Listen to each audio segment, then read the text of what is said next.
ka-idol, at yan daw ay yung tawag idol ay kanagas ka-idol, parang pula ka-idol ang kanyang ano, tapos may buto sa gitna, para siyang kasoy style ka-idol, yan o maliliit na buto sa gitna ng kanyang bunga ka-idol. Ayan lods, dun sila nagbunot sila ano, Junjun at Nini. Naiwan sila ka-idol, at si Buddy rin at magkakain muna daw, at nauna siya nauwi at sumunod na rin kami ka-idol kasi pauwi na rin kami ka-idol ni Buddy Apa Balin, anak ni Rini Balin. Ayan lods, palusong uli kami diyan ka-idol, yan no, medyo madulas at muntik na ako diyan ka-idol na ano, na paupo gawa ng yung dahon na tuyo na apakan ko ka-idol. Tapos diyan na naman kami ka-idol sa tulay, magadaan na naman diyan, balik naman dun sa pinanggalingan namin, dun sa ginatuluyan ni Rini na bahay ka-idol. Yan, yan. Muntik na ako kanina diyan ka-idol yung unang pagpasok namin.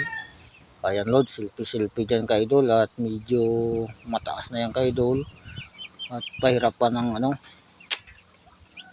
hindi rin masyado pahirapan ang daan ka-idol, pero pag tag-ulan sabi medyo madulas daw diyan ka-idol, at malakas daw talaga yung agos ng ano diyan, parang ilog na kasi style diyan masyadong malalim ka-idol yung ano, yung sapa na yan.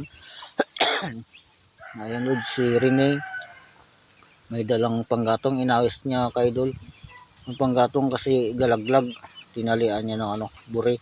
Sa gilid niyang ka-idol ay panay kaburian pala yan dyan ka-idol, sa area na yan halos nasa ano, kanay ang daming buri.